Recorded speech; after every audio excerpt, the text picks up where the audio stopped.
What's up, y'all? Super late video. So with like Twitter being like destroyed and like you can only read like 600 tweets a day, I'm like having to like save my Twitter interactions for like emergencies. So this video is super late because like I follow like this Instagram page that's like allegedly updating you on the trades and stuff, but I guess not because I didn't see this all day.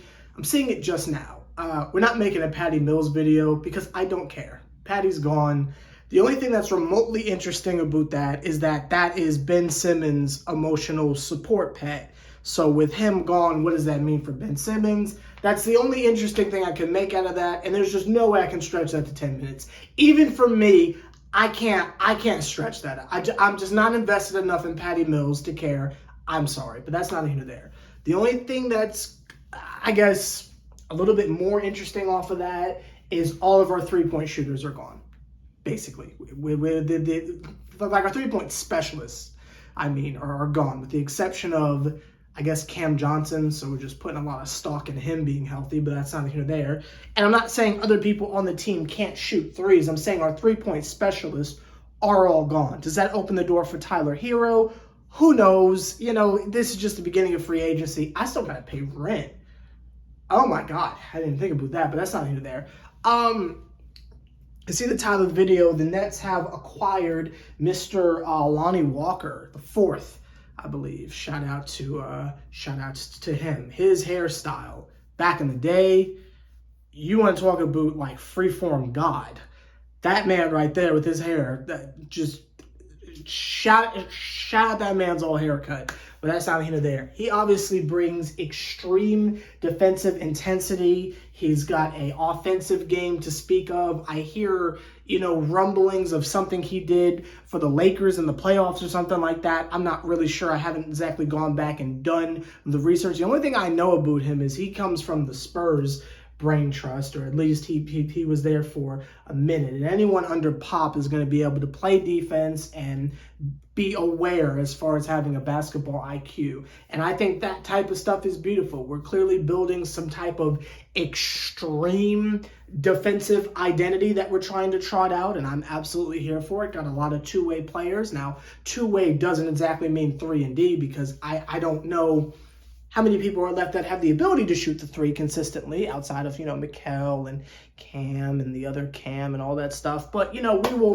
we will take it. I think this is a wonderful addition, and I like the fact that the Nets are making moves where we're not going for the big splash anymore. And again, it remains to be seen what we end up doing in the long run, but I like these like small pickups here and there that are going to add to something huge, right? I don't know a lot about the 2019 Nets other than the fact that they were really fun to watch, and I go back and I watch highlights a lot. I didn't get to see a lot of that. Like I saw it like in passing, but I wasn't here for that. But from my understanding, it was basically what they're acquiring right now. A bunch of people that's like, you could honestly rebrand us from the Brooklyn Nets to the Brooklyn chips on your shoulder, I guess, because we're just compiling an allotment of individuals that are going to quote unquote get after it and give it their absolute all. People without egos. That's what I wanted to say in the Dennis Smith video about Westbrook. Ego. Doesn't have the ego. Can't believe I couldn't think of that, but that's not here or there. But yeah, we're gathering people that don't have an ego, who just want to go out there and do their absolute best. And I think the idea of surrounding Mikal with role players and people who are borderline all-stars just haven't gotten the proper chance yet is a wonderful idea. I think the team is filling out quite nicely. There's still a couple of things here and there that need to be acquired. If you ask me, the point guard part is already solved.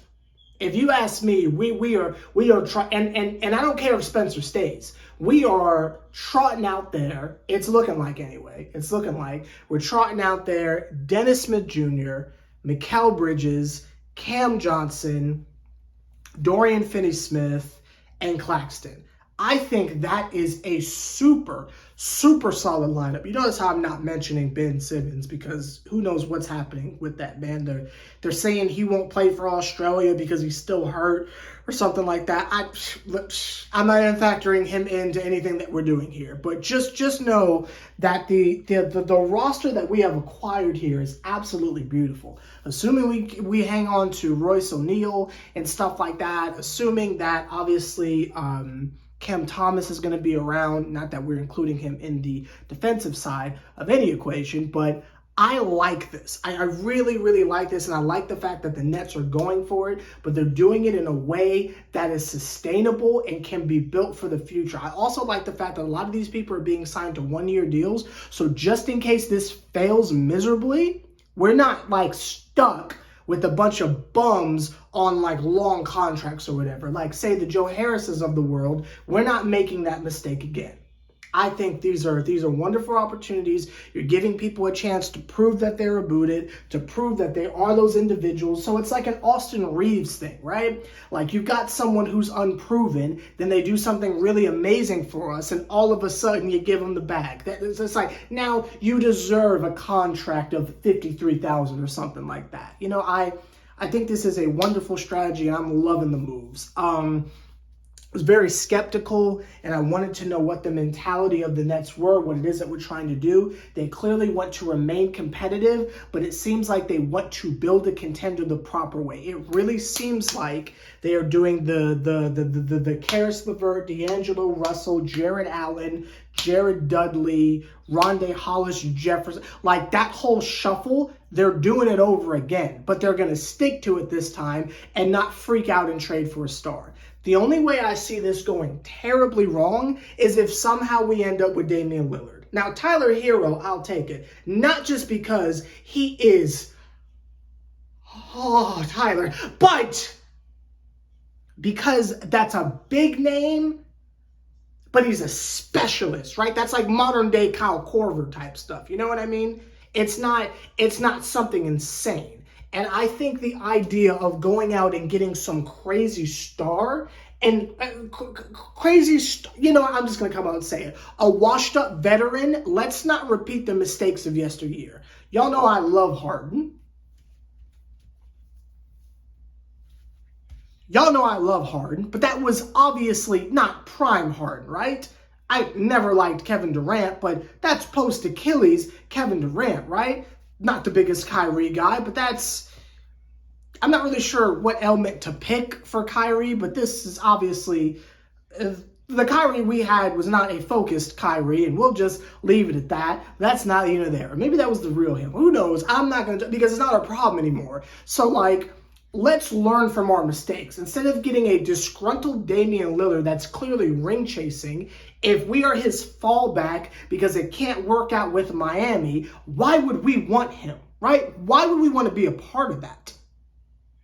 Whereas my ideas for, like, say, a John Morant or like a Trae Young or something like that, you're talking about like little like kiddos and stuff who are just looking for better environments, right? I think we're going in the right direction. I think the situation will handle itself, and I'm loving what I'm seeing.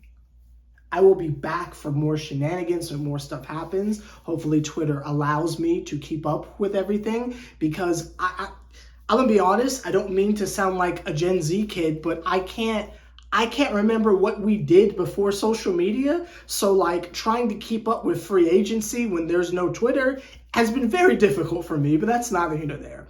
Anyway, I'll see y'all later. Let me know what you think of the Lonnie signing. I know I didn't really talk about him much, but I am excited. And I want to know what you think down below. I'll see y'all later.